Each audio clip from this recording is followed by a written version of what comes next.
Welcome to Film Detour, a podcast where two longtime film buddies take you down and around the back alleys and side streets of cinema. With the occasional left-hand turn. I'm John Napick. And I'm Bob Mueller. So let's go. John, you ready? I'm ready. Let's hit it. So John, what are we doing here today? We are doing our fourth Halloween show. Yes, indeed. A true tradition on Film Detour podcast. And I always look forward to it. I can't believe another year has passed by so quickly. Yes. I guess it's the COVID fog. And we're all coming out of it, hopefully. Yes, indeed. I love this director for the film we're about to do. It's called Shivers. It has many titles, actually. Yeah. They Came From Within. Yeah. What else? The Parasite Murders. Orgy of the Blood Parasites. Orgy of the Blood Parasites. Well, you know, nothing gets your attention much more than that one. I can't see why he didn't go with that one. And then what was the last one? I believe it must be like the French-Canadian version. Frigons. To me, they went with the most boring one, Shivers. Yeah. I mean, They Came From Within. I would have gone with that. You know, yeah. To me, that's a very provocative title. Well, that was the title I always knew. Like, I think in the early releases here, that's what they called it, right? Yeah. Now that we have that settled. Yeah. So, director, David Cronenberg. One of the most original directors. There's nothing like him. He is able to take your mind somewhere else, spin the most crazy tale you could ever want to imagine, and you go, sure, that's plausible. How does he do that? He created his own genre, especially with the earlier films. Somebody crowned him, which is good for the title, the king of venereal horror. See, venereal, yeah, it's also like he's got a fascination with flesh. Yes, Videodrome, without question. The new flesh. Yeah, there you go. Yeah, so we've been fans of his for a long time. So Shivers, the movie we're doing today, is 1975, is his first feature. Which is astounding, John, because, is it a perfect movie? No, but the thing about it is, it's so brilliantly constructed, and, yes. and it's such an intellectual concept. Yeah. Who would even think of a thing like this? This is what I don't understand. He's not just a director, he's a writer-director. And I mean, the stamp he puts on his movies are really, really incredible. Right. I remember seeing the earlier films when they came out or shortly after. And as I said, he is creating his own genre. They have a strange cross-section of horror and sci-fi. Right. And intellectual, yes. Medical weirdness. The strange thing about Cronenberg is he didn't just start out as some sort of a film nut. He went to college at the University of Toronto for honors science. So he was a brilliant kid. Right. And what he was studying was botany and lepidopterology. Did you get that? I don't know. Never heard of it. Lepidopterology. Lepidopterology. Yes. Lepidopterology. Sounds like a dinosaur. But what it is the study of moths and butterflies. Okay. So, I mean, this is where this guy's coming from as a science nut, which you see through the films. There's so much science and plausibility, even no matter how crazy the plot gets. I guess he just said, no, I want to go in a different direction. And he went on to the honors English and literature. So this is who this guy is. He's not a Johnny One Note by any stretch. Right. Well, you can see in the films that whoever is creating these films has a scientific mind. He's really coming up with these concepts that are so unique to horror. Absolutely. I've never seen anything like it. So let's talk about some of his films. Right after Shivers, he did Rabid with Marilyn Chambers, who in the 70s was a porn star. Yes, I mean, she was one of the biggest known porn stars. Aside from Linda Lovelace or something, she became the big deal. Yeah, and Rabid was kind of like a Shivers reboot in a way. I remember it being even bleaker than Shivers. It gave me the creeps in a way that just kind of made you feel like you want to take a shower when you went home. It was something, fascinating, but I did like Shivers better on the overall. Right. The funny thing about that, and we'll talk about it in this movie, is clearly in the 70s, a lot of these horror films, there was some kind of sexploitation going on to get people in the seat. So in Shivers, there's Barbara Steele, and in Rabid, there's Marilyn Chambers. It's a brilliant casting move. Cronenberg was not just an intellectual filmmaker, like a Bergman or something. Right. He knew marketing. Yeah. And he knew if I get these people in my movie, people are going to go, whoa, look who's in this. Right. And then next after Rabid, there was what I consider his first classic film, The Brood. Yes. He did one in between there, something called Fast Company. It's a racing movie, which you go, what? Yeah. Did not see that. But The Brood is an amazing film. It's a masterpiece, John. It is a masterpiece. You use the word genius and you use the word masterpiece a lot. We hear it a lot. But in this movie, genius and masterpiece go hand in hand, and that's David Cronenberg. And nobody does what he does. Yeah. And what's interesting about The Brood is it is kind of a shift, because in the earlier films, there's a lot of, violence and blood and gore. And in The Brood, it's a very measured film. Like it's a slow boiler, it just like really draws you in. And then it gets really freaky. Then after The Brood in 1981 came Scanners. One of his most famous ones. I mean, it really certainly got a lot of attention for the exploding head. Yeah, that kind of was one of the first films to cross over into the U.S. in a bigger way. Yes. And yes. Yeah, who's the villain in that? Michael Ironside? Yes, and he's terrific in it. I think I gave him a villain career for the rest of his life. He went on to a big career, yeah. Yes. And then after Scanners came what I consider another masterpiece. My favorite is Videodrome. And how do you categorize that one, John? I mean, we did a whole show on that one, and I still don't think I can categorize that one. Because it's once again, David Cronenberg takes it off the scale. Yeah. If you want to learn more about that film, visit episode 14 of Film Detour Podcast. Yes, indeed. We had a lot of fun doing the show, but it's really one of the most unique movies I've ever seen. Yeah. And James Woods is excellent in that movie. Well, I want to make a point here, because that's a good point that you made that. I was going to make it about the next two movies that we were talking about. You have The Fly and The Dead Zone and Dead Ringers. Yeah. Now, the reason I bring those three up, Cronenberg is not just an intellectual. He's not just a unique director and a writer. He really is an actor's director. Yeah.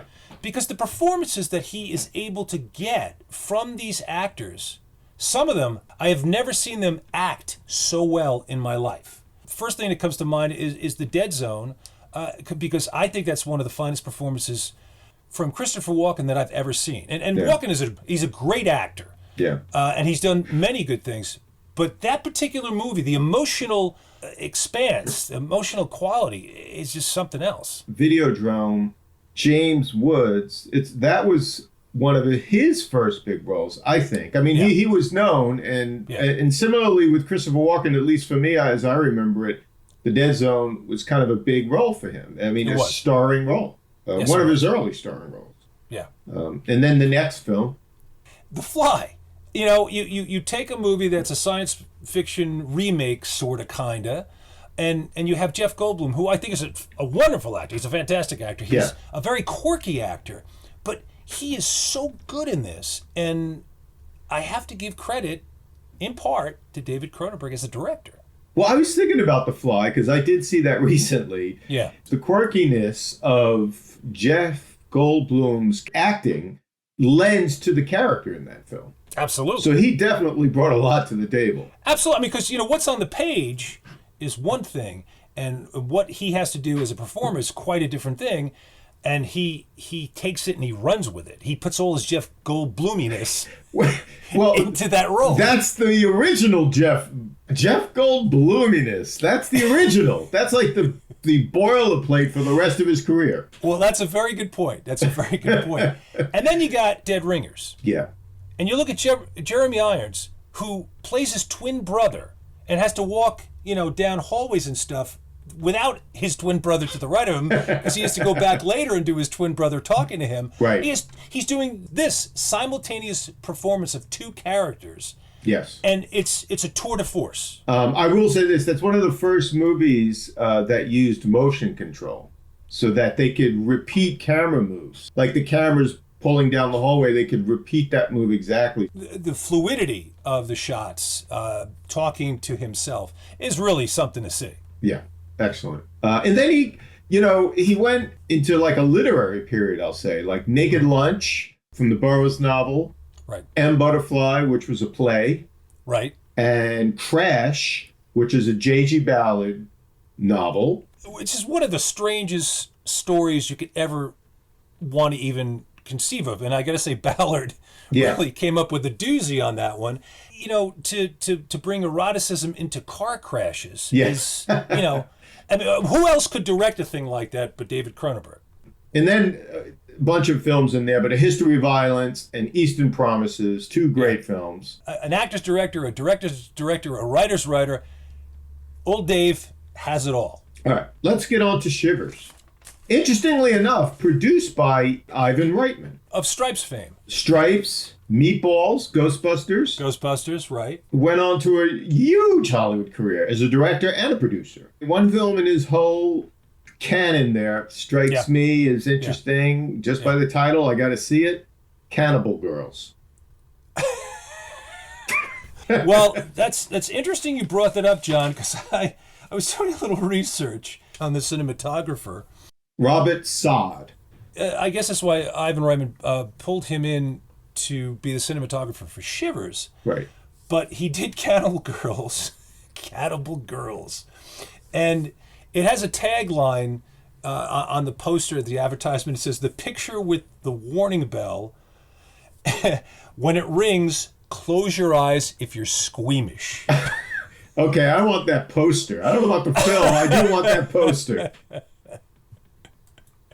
So, give you an indication of what they're going. Herschel Gordon Lewis can't hold a candle to that. Right. So, one other thing about Ivan Reitman is he was the music supervisor on this film, on Shivers.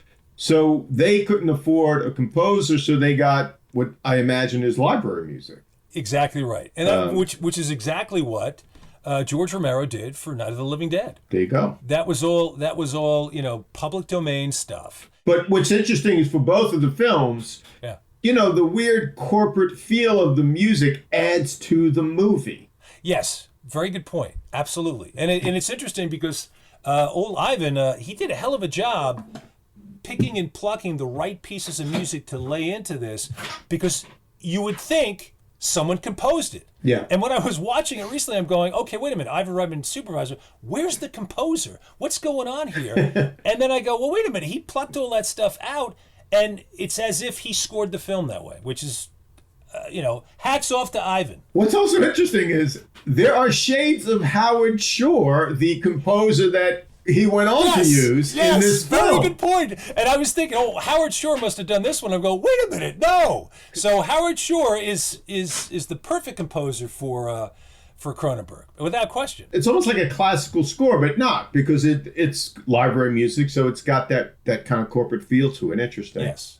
So the cinematographer for this, Robert Sod, as you say, did Cannibal Girls, but went on to do a couple of Police Academy movies. Yeah, 3 and 4 to be exact, John. 3 and what happened to 1 and 2? I don't know. I guess they couldn't get him. He had a heavy schedule. Maybe he was doing Cannibal Girls 2 or something. I don't know. But he did do 3 and 4. And then what other sequel did he do? Billy Jack. It was The Return of Billy Jack or something, right, John? I think in Hollywood it's like, we did that first film. We want a sequel. Who do we get? Hey, what about the guy that did Police Academy 3 and 4? Sure, he's a shoo-in for that. The king of sequels. There you go. So the cast for this movie, let me just say this. It's kind of a hodgepodge. It's a collection of local Canadian actors, but a couple of famous or fading actors in the movie. Yes. Well, Joe Silver. Joe Silver. Love him. He's terrific. I mean, he's certainly the best actor in the movie. He just, whatever scene he's in, he sells it to the max. He's terrific. He plays Rollo Linsky, the scientist in this. Right. He was in Rabid. Also, another great Canadian film, Apprenticeship of Denny Kravitz. He was in that. You're right, absolutely. Yeah. He's got a very unique voice. He has a kind of a disturbing voice. It goes from kind of a squeaky kind of Like a very throaty voice, yeah. Throaty, yeah. Oh, well, you want this pickle? So, and then we have Scream Queen extraordinaire Barbara Steele, which was a coup for old Dave. Well, again, I think, maybe the producer, Ivan Reitman and David, they are like, we need a name on the poster. Yes. Because that's what you did in the 70s. Sure. When all these kind of, low budget films were coming out, they always wanted a name on the poster. Could have been an actor from the 30s, but as long as it was a name people recognized, they threw it on there. And here, Roger Crawford in. Yeah. Anyway, here we have Barbara Steele. Yeah. I love Barbara Steele. I mean, when I during the course of October, I had my horror fest, my wife and I gotta fit in a Barbara Steele somewhere along the line. She's disturbingly sexy. Yeah. God bless her. So here we go. Let's go on to the movie, huh? 1975, and John, take a look at this. 87 minutes. There you go. Ding! Classic. They make movies today. Everything's going to be 2 hours and 21 minutes. Can't you just tell a simple story in 90 minutes? And this one pulls it in for 87.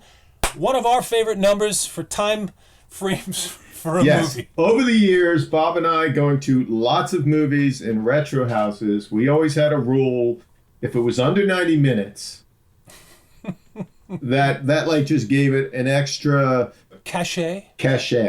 Because if you can get a really good film under 90 minutes, you're doing a great job. That's absolutely. That's economy of story, editing, none of this 2.5 hour craziness, Yes, agreed. I love the opening of the film. It's a slideshow, and it's a promotional slideshow for the Starliner Tower apartments that are on Starliner Island. Yeah. And they make it seem like it's almost a cruise ship that you're going to be living on. And what I love about it is you have this kind of bland voiceover, we find later is the manager of the whole Starliner apartment complex. Right. And when back in the 70s or even 60s, even 50s, you would have a slideshow, and the slides would be a little out of focus. They were very snapshotty. It gives you this sense of 70s sterile architecture. Yeah. And you it doesn't feel like a lively place. And even just the voice who's telling you all about the Starliner apartments. It's just so bland. And you go, okay, where are we going to go with this? This is so bland. Well, it's also this idea that it's on an island, right? Right. It's like a gate. It's like the original gated community in a sense, right? Like you want to get here away from the big city. You might as well be 1,000,000 miles away from the city. I want to add this. 1975, coincidentally, as we mentioned him before, J.G. Ballard wrote a novel called High Rise. Oh. And it was about this kind of futuristic high rise, 40 stories tall, and over the course of the book, the different factions in the building, based on where you lived, formed, and they started fighting against each other. That's a fascinating idea. I love that. It's interesting how they both came out in the same year. So what's interesting, like I said, you open this with this bland slideshow, which it kind of sets you up to kind of relax and sit back and go, all right, well, this is kind of bland. Then you see this couple come in, young couple, and they're excited, and the manager, who's, we can tell it was his voice in the voiceover, he brings them into the office and is going to give them the hard sell, and they're thinking about living here, and then you cut away. You cut away to this old balding guy who comes bursting into this apartment, and he starts attacking what looks like a young boy in some sort of Catholic school outfit. And then as you start to see them struggle more, you see, wait a second, that's a girl. What's going on here? And they keep cutting back and forth between the fighting of these two, the older guy and the younger woman, and then the couple sitting downstairs going, "Oh, I think we'd really like to live here." So maybe something else is going on that you should look about upstairs. Right. And what's interesting is, she's not even in the story. She's not even legal. It looks like he's raping her. Right, and then he's trying to strangle her too, and they're fighting and kicking, and they're cutting. What's really great is they're cutting back and forth to this kind of, calm couple just excited about doing a tour of the building. Yeah, we're going to get into this new place. This is going to be great. And you see what's really going on behind closed doors. This guy is murdering this girl, and then he picks her up, throws her on this table. Glasses are flying off the table and whatnot. So he rips her shirt open, and then he starts to slice into her with a scalpel. And you're going, what the hell? Well, let me jump in. So she's dead by this point, I imagine. Right. Like, he's put tape over her mouth. Right. And you're like, why is he doing that? Because she's dead. I was wondering that myself. But you learn later, right? So he is kind of doing like a weird autopsy, yeah. And he starts pouring this kind of powder into the incision that he cuts into her, and he's sprinkling it in, and it starts to kind of foam up and smoke, and I don't know, some sort of acid powder. I assumed it was an acid, yeah. And what's great about it is, and this is low budget at its best, Cronenberg sets the body up on the table, and so whatever cutting open he's doing, you're not seeing this. You're seeing it from like a side angle, and all these effects are being done probably just to the I guess right of her body on the table, but it's totally effective. Well, you see some blood dripping, and and just to mention this, you mentioned it a little earlier. The whole film, and especially the whole beginning, it really is like a masterclass in intercutting parallel stories. So as you're watching this whole scene develop, we are visiting other things happening, which we'll talk about. So he's jumping between all these different people in the building and their stories. All the different goings on. Yeah. And the thing is, once again, this is Cronenberg's really his first film. I mean, he made some short films and did some television, but for the most part, this is his first film. So for him to have this sophistication, I was really impressed with. And then what happens with the doctor? Right? I mean, I'm assuming he's a doctor because he has that look to him. Yeah, he's absolutely a doctor. He does himself in. He takes the scalpel and cuts his own throat. Now, I have to say, that is an opening. Well, we're talking about like 5, maybe 10 minutes into the movie, you get all this. You're like, what's going on here? Really packs a wallop. They got your attention. They got your attention. And then we cut away to Nick, this executive, in his apartment with his wife, Janine. I gotta say, I felt so sorry for Janine. This guy is such a dick to her. I feel she's adorable. She's a sweet young wife, and he is a total dick. But we find out that there's something going on just below the skin surface, shall we say? But also the actor, as we mentioned, Alan Coleman, he's got a very strange, odd look to him. He's definitely somewhere else. He's not present. Yeah. He's somewhere else. And he's dressed for work, but he's behaving really badly towards her, obviously. But he's also acting weird. He's like having these convulsions, and he's gagging, and he goes into the bathroom and he's feeling his stomach. Something's up with this guy. Absolutely. So I just want to make one quick point about after the murder. We meet our doctor, who is the house doctor, and he's upstairs. He discovers the girl because he's supposed to have an appointment with Dr. Hobbs. And so he's standing there, and they take the girl away, and the detective wants to talk to him. What struck me funny was they don't seem like they have any real handle on this, the detectives, because, the doctor's there early, and he's standing, like inches away from the pool of blood on the floor.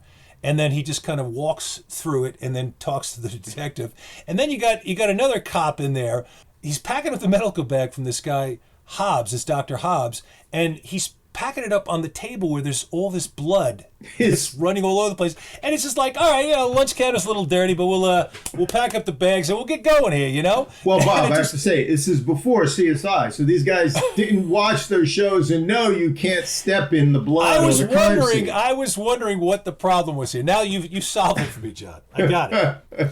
So just to fast forward a little bit here, what's really interesting is the way Cronenberg sets this whole thing up to be plausible. We meet up with Joe Silver.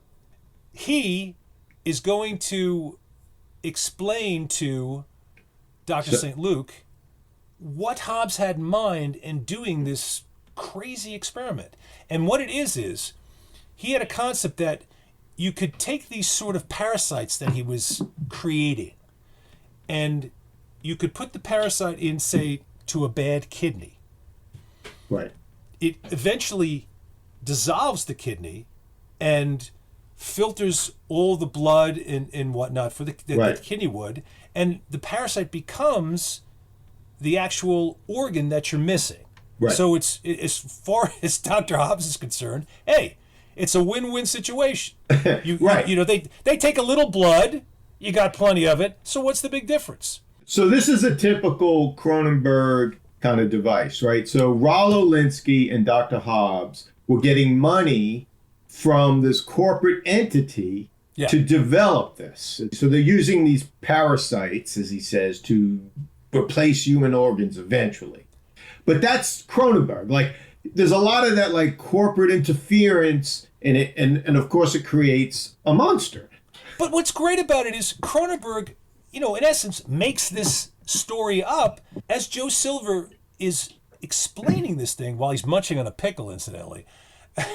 While he's munching on a pickle amongst all these medical specimens. Yeah. So he's explaining this, and you go, that's fucked up, but that kind of makes sense. Like it might even work. It makes a lot of sense. Well, in the old days, they used leeches to kind of clean your blood. Sure.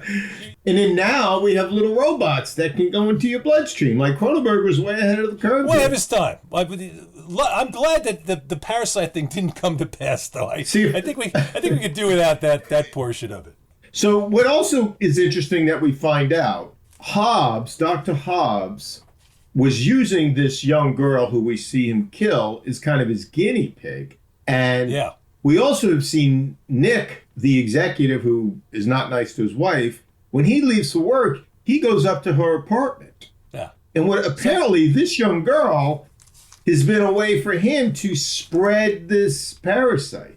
Yeah, she's been rather popular in the with the male population of the building. I'm watching this going, you can only make this in the 70s because this is an underage girl as far as I'm concerned. Well, that's the brilliant thing about Cronenberg. As an artist, he does not scare off. Right. He does not back down from squeamish subject matter. He just goes whole hog into it. As an observer and saying, hey, I'm not saying this is acceptable or great. I'm making an observation here, and here you go. Well, you said it earlier. What did we learn in that meeting Hobbs was doing with this girl? From what age? She was 12 years old when Hobbs first met her. And, just saying it kind of gives you the shivers, and you go, gee, that's really creepy.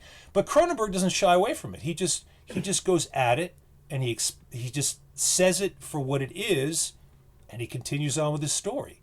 I really love the way Cronenberg sets up his shots.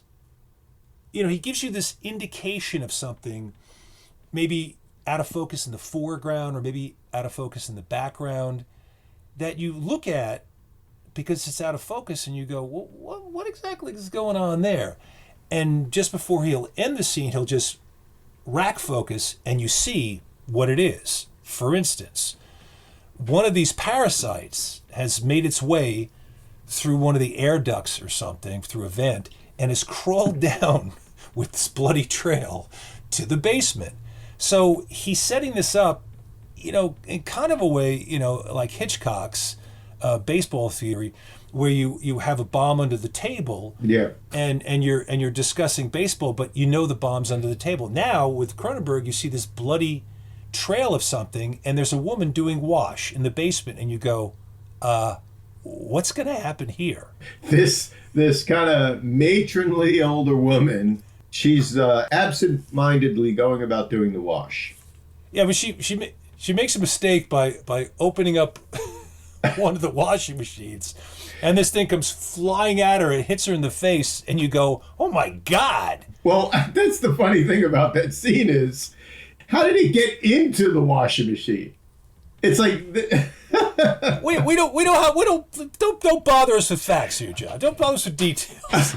Yeah, how did it open up the washing machine? I don't know, but it scared the hell out of me when I see this thing jump out. You know it's going to, and you're waiting for it still. No, it's great how in these horror films they stretch credibility just for the sake of the plot. This thing like leaps out at her like it's got a motor or something. It's great, like right onto her face. What I also enjoy about Cronenberg is he'll do these horrific things, and he'll juxtapose horrific with humor, kind of back and forth. Yeah. Once again, I mentioned Hitchcock, but in a way that Hitchcock did, humor mixed with these horrific or terrifying scenes. And one of the things that cracked me up, and it's just kind of a throwaway shot, is you see Joel Silver standing there in the office, and he's munching on this dill pickle that he obviously loves a good dill pickle, and he's standing next to this refrigerator where I guess they keep specimens and whatnot, and there's a sign on it where he's standing next to, and it says, "Sex is the invention of a very clever venereal disease." Well, that was, as Rollo explains, Hobbes's idea, right? He was developing an aphrodisiac mixed with a venereal disease. The thing of it is, he was supposedly scamming them all, for what he was really doing, because it wasn't about creating the parasite to be a new organ or something. He felt that in his writings, man thinks too much. Well, I subscribe to that. Man thinks too much. And he's lost touch with his body. And these parasites are a combination of aphrodisiac and venereal disease. Once again, David Cronenberg, who else would come up with such a thing? His plan was to turn the world into one giant orgy. As one mindless orgy. Oh, mindless, excuse me. Because how can you ever think of man's orgy? It has to be mindless. No, the human beings are thinking too much, for Christ's sake, John. They're not out of touch with their body. We want a mindless orgy. And I got to say, what's wrong with that? Yeah. And let's talk a little bit about this organ or parasite. Yeah. It looks like a giant slug, right? Absolutely. You can see like these little eye sockets. You can't quite see the eyes. And it has this little mouth, like it's like a mouth socket. The special effects guy was Joe Blasco? Joe Blasco. The thing about Joe Blasco is, and there's a really interesting scene where you get to see it full-fledged. Yeah. There's a scene in the bedroom of Nicholas, Alan Coleman. So he's home. Nicholas is back home from work, and he's been acting really weird. He's sequestered away. I'm just setting it up for you. He's sequestered away in the bedroom, and his wife, this very cute little wife, Janine, is worried about him the whole movie. Like something's wrong with this guy. So again, now we go to him, and he's in bed, and you see him feeling around in his stomach, like if you ever go, geez, that's a lump. What is this over here? So he's kind of palpating, as they say, with the doctor. He's feeling around, and all of a sudden the bumps start to move. I don't know how Blasco did this on the budget that he did, but it's miraculous. And so they're moving around, and there are several eerie things about it. One of the eerie things, he starts to talk to them, and he calls them his boys. Okay, boys, we're gonna like make friends now, and we're gonna be really good friends. And you're going, what the fuck is this? He's poking at him with his finger. And you see him kind of rippling under the skin and whatnot. And the interesting thing is, I've read somewhere that Cronenberg has been really aggravated by Dan O'Bannon, who is known as the writer of Alien. And Cronenberg says, without question, that Dan O'Bannon stole the whole concept of the a parasite jumping on your face and bursting out of your body. Right. And I have to say that when you look at this, you go, holy shit, this is very, very similar, to say the least. Well, I would say they should have had, on the alien spaceship, they should have had Nick, because that thing in his stomach wouldn't have bothered him so much. He would have made friends with it. Exactly. It would have been a different movie. But I have to say, Dan O'Bannon did take it to the next level with the face hugger and the bursting out of the chest. Of course. But I think Cronenberg is very much justified in being pissed off at Dan O'Bannon for not giving him any goddamn credit. So, as you were mentioning before, John, Alan Coleman's performance is really kind of creepy because he's so deadpan. Yeah. It's just he's like dead. And he only thing he really cares about, and this is where I feel really sorry for his wife, Janine, is that, he pays no attention to her and is not nice to her. All he cares about are his parasites. That's it. That's his whole world right there. But his performance is just kind of a dead performance that, gives you the creeps. Yeah. So basically what happens in this story is this parasite starts going around the building and infecting people. And that's, Right. It wants to turn them into these sex-crazed, people. And the next time we see this parasite is when we go to the apartment of Betts, who is played by Barbara Steele. God bless her. Now, Barbara Steele in this movie is like the quintessential 70s risque older woman. And Yes. Janine, Nick's wife, has been going to her for comfort, because Nick has been treating her so bad. So next we see Betts in her apartment, which I love. When you see her apartment, lined across the bookshelves are old used bottles of wine. Sure. Just to show you, where she's at. And so we get to her, and it's 7 p.m. in the day. I don't know how we know that, but we do know that. And there she is in a sexy robe, and she's drinking by herself. And on the news, on the radio, we're hearing about this murder that happened at the building. And she doesn't bat an eyelash. Right. But she starts to take a bath. Yeah, and I got to say, this is where the special effects, Cronenberg's way of building tension, really works. Yeah. What's amazing about the bath scene, she's kind of sitting there and she's having a glass of wine and she's just unwinding. And then bit by bit, you see this little parasite moving its way up out of the drain. It moves the plug out. It pushes the plug out. And it's moving its way up to, shall we say, infect their next victim. And you just see the expression on her, and you're so horrified by what's going on down there in the tub. Well, they don't let you see. You see No. It's huge now, and it's crawling through the tub towards her. I don't even know how to explain this scene. It's going up and inside her, but you could just tell more so by the expressions on her face, and it lends a whole new twist on bathtub/shower that we had from Hitchcock. Yes, early on. yes. Yeah. Always know where your plug is in your bathtub. And if it comes out for some reason, you may want to get out of the tub. Yeah. Well, she starts thrashing around. You see blood in the water, and poor Barbara Steele. I felt bad for her, and did they have to pay her extra for this scene as an actress? Because it's such a bizarre scene to be in.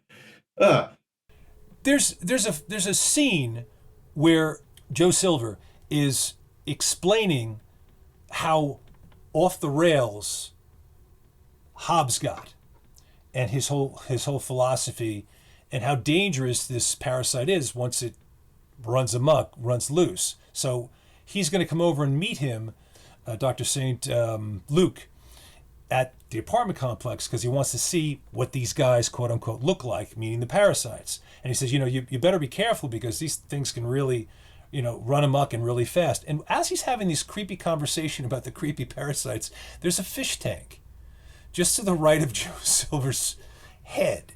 And we see this huge snail slithering and crawling and making its way up the side of the tank, presumably to make its way out of the tank. And then we see this snake, an eel or something, some kind of a sea snake, swimming and writhing and moving about, trying to get out of the tank as well. And I just thought that was a very funny way of Cronenberg making you tense, but also giving you a little wink and a nod. He's having a little fun with you. And you can just imagine what Barbara Steele felt like in the tub. So things are starting to heat up, and all over the building stuff is happening.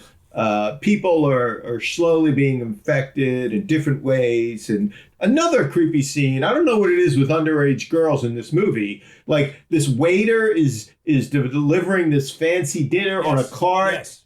And he goes into the elevator and there's a mother and a young 10-year-old girl. And he starts attacking them. If she's 10. And I'm like, what is with all this underage girls being attacked in this movie? Yeah. It's crazy. It is disturbing. Yes, absolutely. And what's interesting about you're saying about this young girl, and once again, Cronenberg doesn't flinch in these situations, is that this 10-year-old girl ends up attacking the security guard, and she plants a big wet one right on his lips. and that's how the security guards gets infected, and you're going, wait a minute, that kid's 10 years old. I have to say, I love the security guard, the meekest security guard in the world, because if you were going to rob this building, you want that guy as the security guard. And I love he's always reading some sort of an erotic or a Harlequin type romance. Right. He's like the Maytag repairman. It's perfect.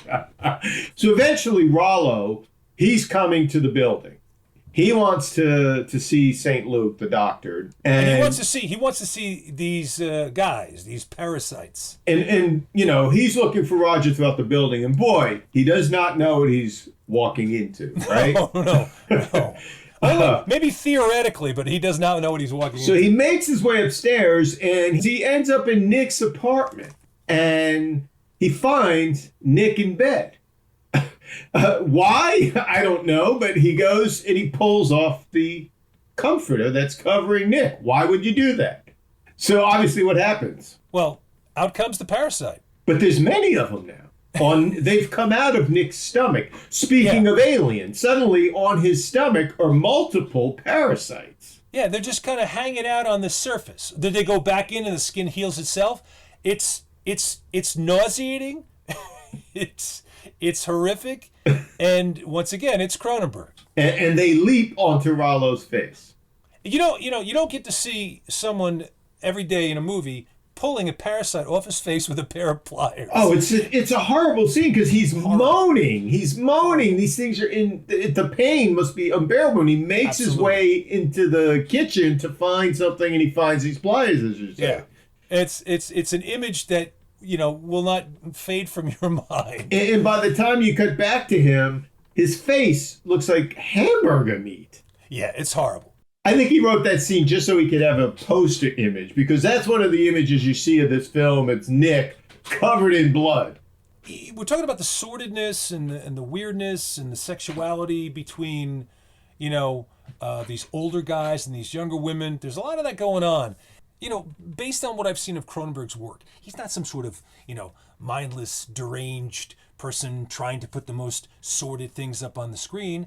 He sets up a situation and he says, okay, here it is. This is what it is.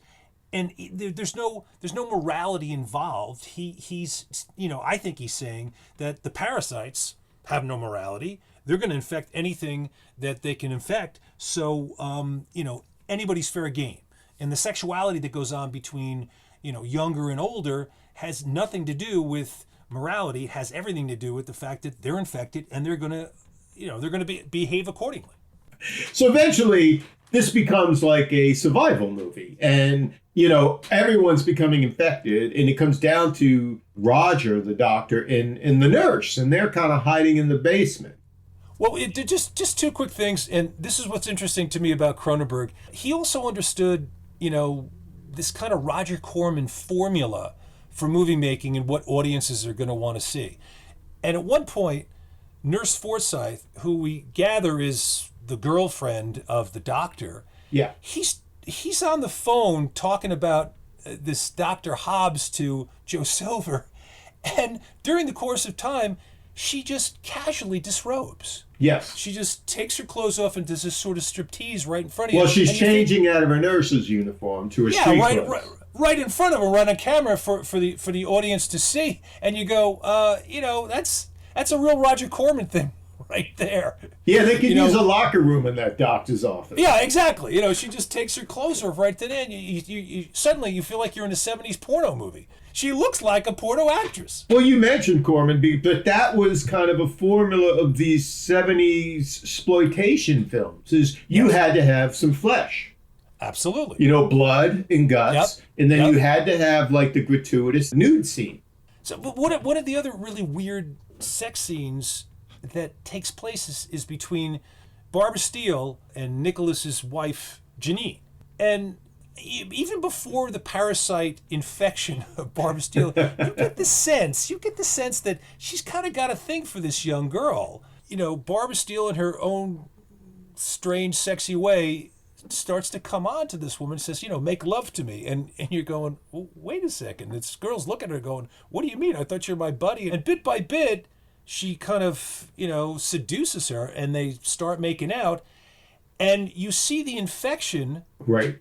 In real time, in an amazing effect, where they have two mouths put together, and then you see this bump in Barbara Steele's throat move, and then you see the bump come out of Nicholas's wife, Janine, in her throat, and you go, well, there you go. There's the course of the infection right there. So the slug is transferring over. I mean, the effect is fantastic. I mean, it's so far ahead of its time. It's unbelievable. Gives a whole new meaning to tongue kissing, huh? There you go.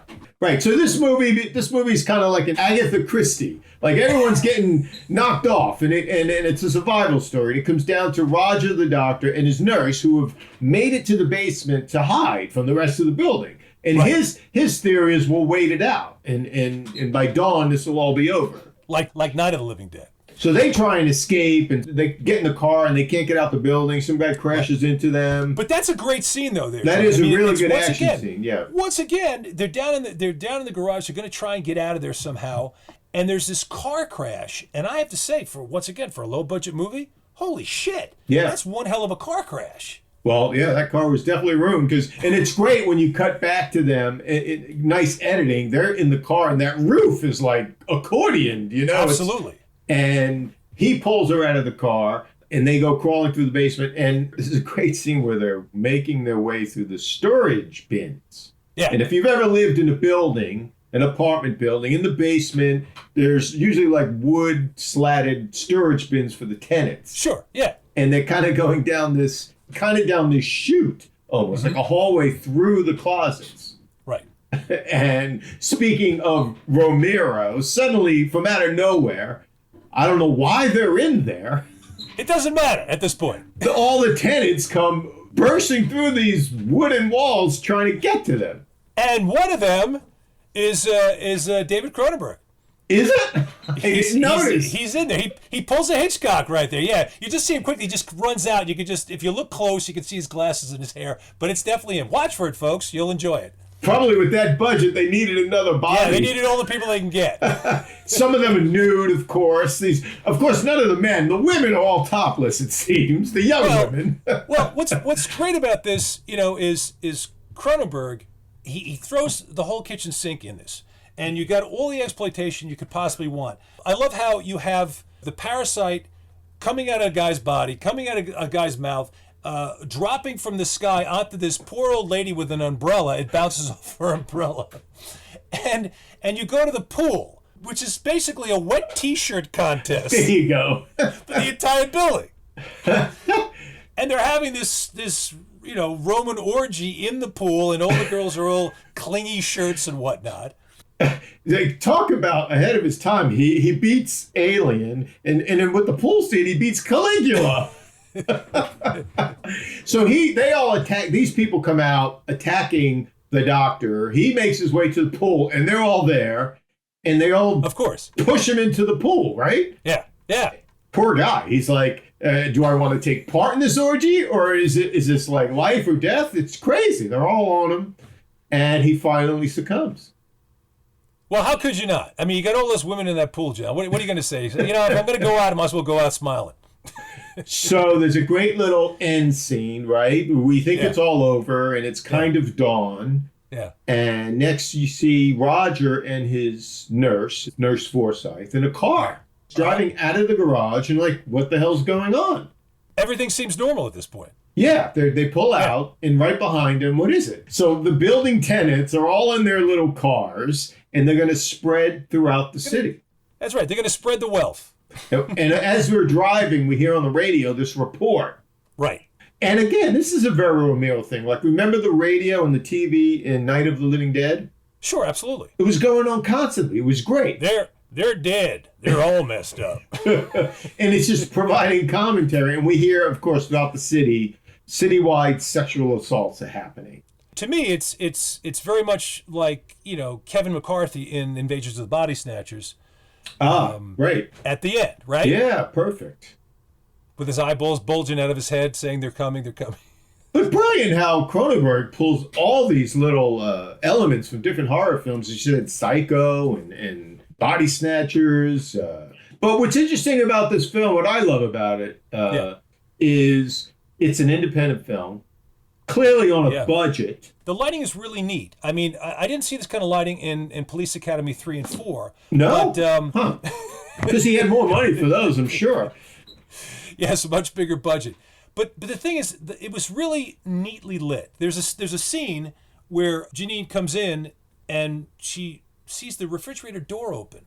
And the whole room is dark. I mean, black, dark, really black. And all you're seeing is the light coming from the refrigerator. So she tries to close the refrigerator, and then you see an arm underneath it, which is a very jarring thing. Yeah. What exactly is going on back there? And then the other lighting I really liked a lot, to just give another example, is the bedroom of the Tudors. Nicholas and Janine. They have this one light on. It's like a nightstand lamp. That's really the key light. Right. And the other lights are these two Chinese lanterns. Oh, those are beautiful. Bluish globes. But that's the only light you see. And I thought, wow, that's really innovative. I mean, somebody else would have just flood the hell out of with light so you could just get the scene done quickly and then get your setups done and then move on. But I was really impressed with the lighting.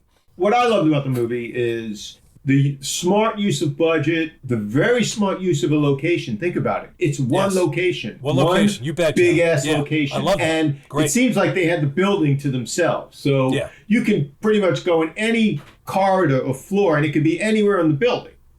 And there's always menace. There's always menace somewhere around the corner. Yeah. And we get mostly local actors, but then we throw in the fading film star for poster and box office appeal. And you throw it all together. Great script, right? The script is amazing. And editing.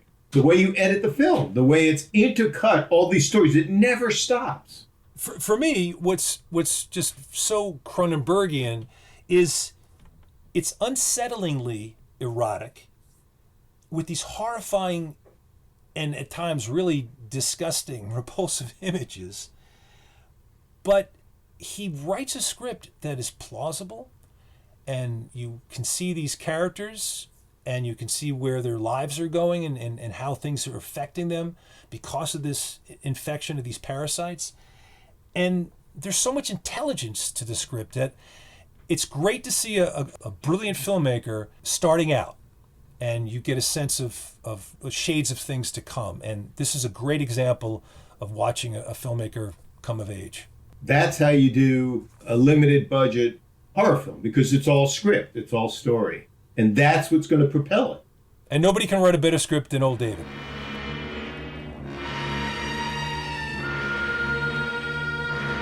So, because it's our Halloween show, keeping with tradition, this time we have a short list of some of our favorite Cronenberg films that we recommend you guys go and watch. Hit it, John. First one is Scanners, his 1981 sci-fi horror film. A big blockbuster for him. Big blockbuster. It had some stars in it. Jennifer O'Neill, Michael Ironside, and Patrick McGoohan. Yeah, right, exactly. And what's to me interesting about the movie is, how we talked about Cronenberg having a scientific mind. I think it's based on the whole thalidomide scandal. In the early 60s, in Germany and the US, they were giving out thalidomide to pregnant women. It was causing birth defects. Yes. So that's basically the plot of Scanners. This doctor was fortifying these pregnant women, and it was causing their children to be these telepathic monsters. Right. And so, as you mentioned earlier, what's the big scene in this movie? An exploding head. Michael Ironside's exploding head.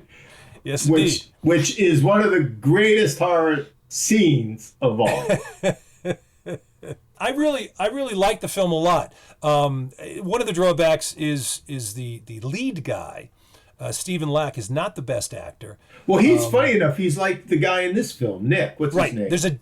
I was going to say that when we were talking about the other film. There's a deadness to his performance. Right. But there was something when he was casting this. Cronenberg really liked his eyes. There was something about his eyes that really struck him. Unfortunately, Stephen Lack lacked talent when it came to acting, but it doesn't hurt the film. The film still moves along like a bat out of hell, or like a freight train down the railroad tracks. It's terrific. One of my favorite scenes is when he's talking to the guy inside a sculpture of this huge head. Oh, this guy literally lives in his head. And that just killed me. I thought that was great. One of my favorite scenes is there's a scene where this office explodes. In the shot, if you look closely, there's a guy in a chair, gets thrown out, and you can see the cables pulling the chair out. And they left it in, but it's great. Well, sometimes you have cables stuck to the chair. You know how things are. Oh, it's always fun to see that stuff. Okay, great. What's next? There are two movies that David Cronenberg did as, director for hire, hired gun. And they're The Dead Zone and The Fly. And they're both really terrific movies. As I talked about earlier in the show, Cronenberg was a real actor's director. And the performances of Christopher Walken in The Dead Zone are, I think, unparalleled in his entire career, as well as with Jeff Goldblum in The Fly, also unparalleled. They really, those performances sing in both movies. And, what's interesting to me with Cronenberg is, there's not a lot of happiness in Cronenberg films. No.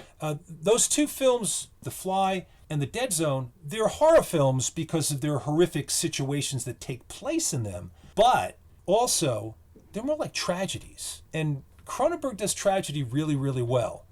I'll say about the Dead Zone, to date, I think it's the best Stephen King adaptation. There's no doubt about it. It's the best. I don't know what Stephen King felt about it. He probably liked it, I would imagine. I know he didn't like The Shining. Well, it's one of my favorite Stephen King books. And the interesting thing is, the screenwriter took the book and ripped out a whole middle section called The Wheel of Fortune. Right. That is not in the film at all. But the strange thing is, even though he took so much material out, I think it's one of the most faithful to Stephen King's novels of any film that I've ever seen. And, that says something about the screenwriter and the director. And Martin Sheen as the crazed president who has his finger on the button of Armageddon is very scary and it's prescient. Yes, we'll leave it at that. Yeah. The other film, which we'll conclude with, is what I feel is David Cronenberg's masterpiece, and that's The Brood. The Brood succeeds on so many different levels. It's really unbelievable, and it has two great stars. It has Oliver Reed, and it has Samantha Agar, who's a British star and has a very unusual sexy quality to her. And the premise of this is that she's going through this breakup of a marriage, and she's in psychotherapy with this doctor who wrote this book called The Shape of Rage. And this technique he has this woman summon up what are called children of rage. Right. And whatever rage she's having manifests themselves, and she gives birth to these little strange, deformed, enraged children. Well, what's interesting about it is you see these things early in the film, you're not sure what they are, and they're these murderous little things. And when they finally get one on the table, they're shocked to learn they don't have belly buttons. Yeah, because she gives birth outside. Yeah. And what's cool also I liked about this film is, again, Cronenberg the scientist, back in the 70s, This whole idea of therapy, group therapy, was really big. Rolfing and Est, and they all had a cult-like feel to them. And Oliver Reed is perfect as this like very charismatic psychologist who, in another Cronenberg-esque thing, he has this quote-unquote institute. You know, he has these great locations, these like 70s modern locations. You know, it's a great setting. It's a brilliant film. It's horrific. It's shocking. It's so well put together and realized. And once again, David Cronenberg can take you places that no other person could take you. The concept of giving birth to these children of rage is just fascinating and off the scale as far as I'm concerned. And the interesting thing about it is when he was explaining what the film was later after the film was finished and was released, he described it as his Kramer versus Kramer. because he was going through a divorce with his wife and he literally wanted to kill her. The ultimate divorce film. So there you have a wonderful Cronenbergian Halloween.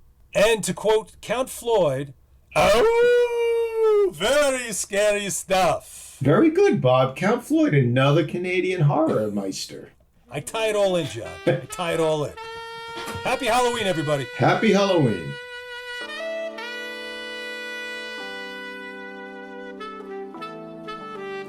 Well, that's all the time we have this week. We'd like to thank our friend Glenn Arnowitz for his music. And of course our listeners for tuning in. So join us next week for another episode of Film Detour.